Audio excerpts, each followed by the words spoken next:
Bonjour à tous. On calcule le point mort en vue de déterminer le chiffre d'affaires minimum à réaliser pour couvrir la totalité des charges ou encore le volume minimum des ventes nécessaires à couvrir l'ensemble des charges.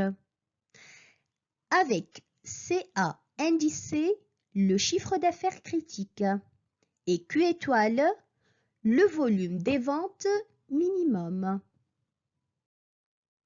Le point mort, appelé aussi seuil de rentabilité, indique le niveau de production pour lequel l'entreprise ne réalise ni bénéfice ni perte.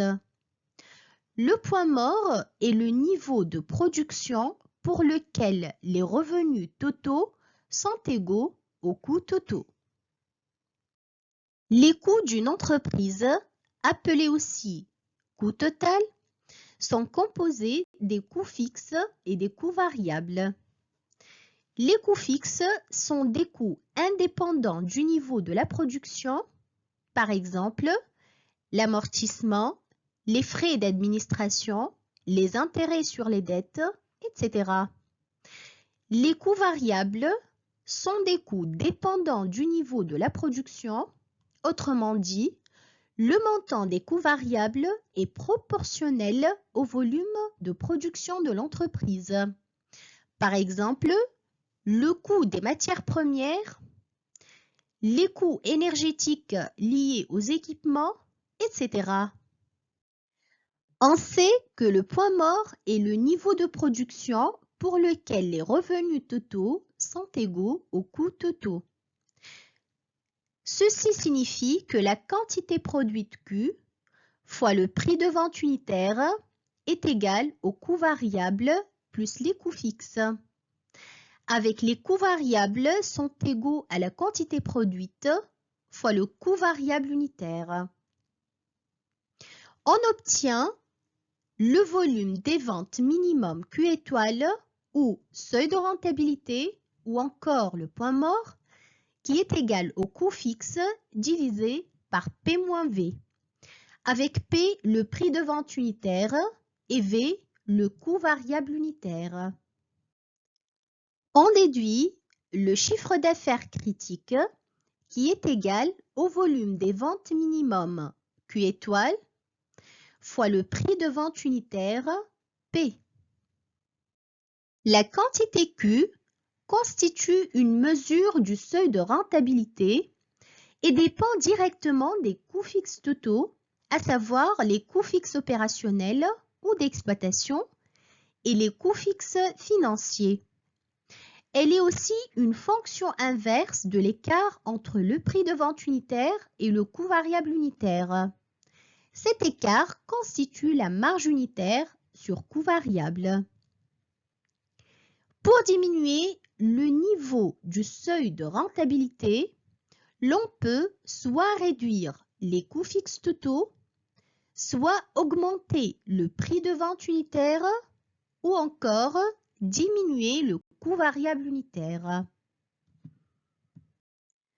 Pour illustrer cette notion, nous prenons l'exemple de la société ABC qui présente les données suivantes au 31/12, l'année N.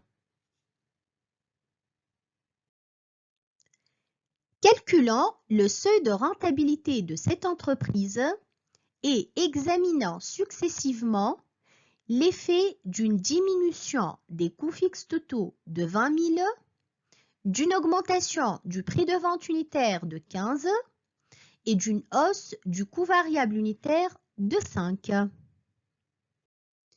Pour calculer le seuil de rentabilité en fonction de la quantité vendue, nous devons déterminer Q étoile. Dans le cas de cet exemple, Q étoile s'élève à 4800 unités.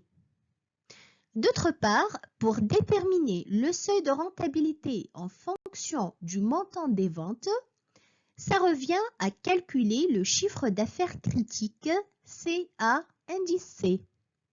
Dans le cas de cet exemple, le chiffre d'affaires critique s'élève à 240 000. Nous passons par la suite à étudier l'effet du changement des coûts fixes, du prix de vente et du coût variable unitaire. Commençons par l'étude de l'effet d'une diminution des coûts fixes de 20 000. Nous obtenons une quantité de 4 000 unités. Ensuite, l'augmentation de P de 15 donne une quantité de 3 000 unités. Et enfin, une hausse de V de 5 donne une quantité de 6 000 unités. On constate que la diminution des coûts fixes et l'augmentation du prix de vente unitaire mènent à la baisse du seuil de rentabilité. Par contre, la hausse du coût variable unitaire mène à l'augmentation du seuil de rentabilité. Graphiquement, le point mort est le point de coordonnée Q étoile, chiffre d'affaires critique. Dans le cas de cet exemple, c'est le point de coordonnée 4800 240 000. Le point mort correspond donc au montant du chiffre d'affaires à réaliser pour que la totalité des charges de l'entreprise soit couverte. Autrement dit, pour arriver à l'équilibre, soit un résultat nul. Le point mort est le point à partir duquel l'entreprise commence à réaliser un bénéfice. Donc, l'entreprise qui n'atteint pas le point mort réalise une perte. L'entreprise qui atteint le point mort réalise un résultat à l'équilibre ou résultat égal à 0. L'entreprise qui dépasse le point mort réalise un bénéfice. La formule du point mort peut être élargie aussi pour déterminer le volume de production requis QR pour réaliser un montant de bénéfice BR donné.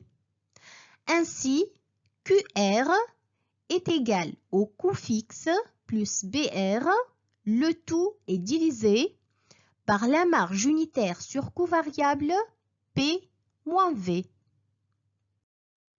Par exemple, supposons que l'entreprise ABC désire réaliser un bénéfice avant impôt de 20 000. Quelle serait alors la quantité à produire? Pour cela, on calcule le volume de production requis QR qui est égal à 120 000 plus 20 000. Le tout est divisé par la marge unitaire sur coût variable 50 moins 25. Nous obtenons ainsi le volume de production requis QR qui est égal à 5600 unités. Merci, à la prochaine vidéo. Au revoir.